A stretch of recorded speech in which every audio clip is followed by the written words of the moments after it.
Eh bien, nous arrivons donc au dernier exercice, le numéro 43, qui a peut-être posé, je sais pas, des problèmes, je sais pas. Bon, pas si évident que ça, le 43. Un alcool A pour masse molaire M égale 60 grammes par mol. Ça, c'est le 43. La masse molaire, c'est 60 grammes par mol. Question. Question petit a, déterminer la formule brute de l'alcool A. Ouais. Alors là, on voit pas. Ben, comment on peut faire? Même par rapport au cours que j'ai donné, comment on peut faire? Si, par rapport au cours que j'ai donné, on peut faire. Alors, j'ai pas insisté sur le cours, en fait, sur ce truc-là. Mais en fait, il faut connaître la formule brute générale. C'est vrai que je l'ai pas mentionné pour les alcools. Bon, alors, c'est pas bien compliqué finalement. Les alcanes. Les alcanes, ça j'avais donné. Donc les alcanes, d'accord, c'est CnH2n plus 2. Hein, c'est-à-dire que si vous avez un carbone, ici c'est 2 fois 1 plus 2. Si vous avez 2, N, c'est le nombre de carbone de la chaîne. Donc pour un alcool, c'est ça. Pour un alcane, c'est ça. Et un alcool, si on réfléchit bien, un alcool, en fait, qu'est-ce qui se passe? On enlève un H, on met un O à la place et on remet le H après. Donc il va avoir le même nombre de H, finalement. D'accord? Si vous êtes pas assez, si vous voyez pas bien ce que je veux dire. Vous avez ça par exemple. Donc il y a du H. Pour faire l'alcool, qu'est-ce qu'on fait? On enlève le H. D'accord? On l'enlève. Voilà. On met un O à la place et on remet le H en fait. Du fait, le nombre de H ne change pas. D'accord? Donc en fait, c'est assez simple, on pouvait la deviner. Attendez, j'efface en direct. Voilà, on va effacer en direct. Voilà. Je fais bien. J'en ai marre de couper à chaque fois. C'est pas grave. Donc, pour un alcool, vous avez compris, ça sera Cn, H2n plus 2, et puis O. Ben, dès lors, c'est facile en fait. Nous, on va exprimer la masse molaire d'un alcool de façon générale. La masse molaire d'un alcool, ben, ça sera finalement la masse molaire de Cn, H2n plus 2O. N, on ne sait pas, mais. Donc ça sera N fois la masse molaire du carbone, plus 2n plus 2 la masse molaire de H, plus une fois la masse molaire de O. D'accord? Alors là, je remplace MC, c'est 12 grammes par mol. C'est toujours donné dans l'exercice. Mais à force, je parie que vous les connaissez. Même vous les connaissez maintenant, je suis sûr. C'est 12N, 12 grammes par mol fois N, plus 2N plus 2 ben, fois 1 gramme par mol pour l'hydrogène, et plus 16 grammes par mol pour l'oxygène. Et il n'y a qu'un seul atome d'oxygène dans un alcool. Du coup, ben, si je développe, ça c'est des maths, ça fait 12N plus 2N, ça fait 14N. Plus 2 plus 16, ça fait plus 18. D'accord? On pourrait même pousser le vice des maths en factorisant. On pourrait dire mettre par exemple 2 en facteur. Ouais. 2 en facteur, bah, ça serait 7n. Et puis 9. 2 fois 7n plus 9. Et bah ça c'est 60. Ça doit être égal à 60. Et donc on va trouver le n maintenant. Donc ça veut dire que 7n plus 9, c'est égal à 30. D'accord? Donc si vous faites le calcul, vous trouvez que n, ça sera 30 moins 9 sur 7. D'accord? 30 moins 9 sur 7, ça fait 21 sur 7, ça fait 3. Donc n est égal à 3. Ça veut dire que c'est un alcool qui contient 3 carbones.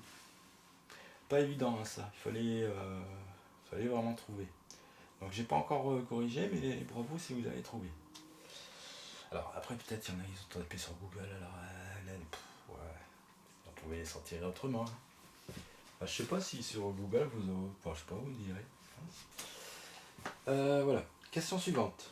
Alors la question suivante du 43. Le 43, c'est dessiner les formules semi-développées des deux molécules possibles et leur donner leur nom. Donc on nous indique qu'il y en a deux possibles.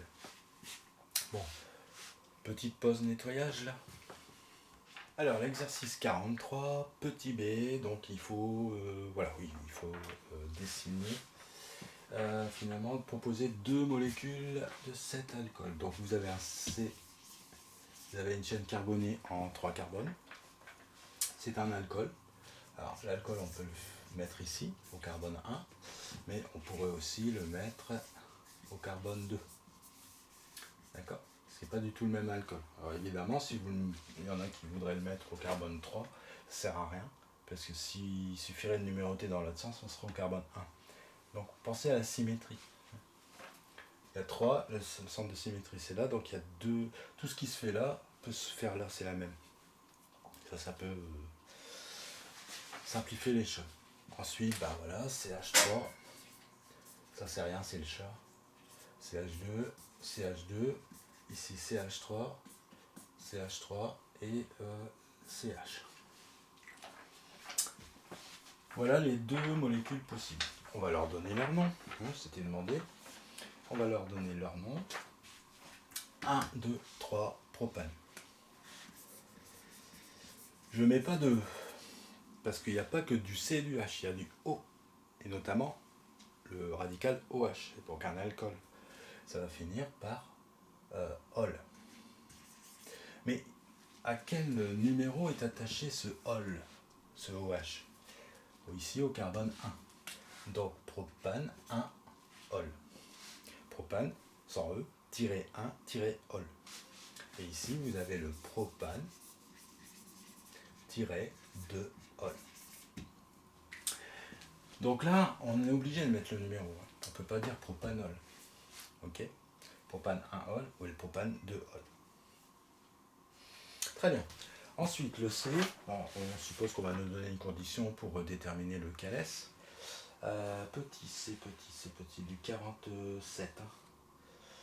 Du 43, pardon.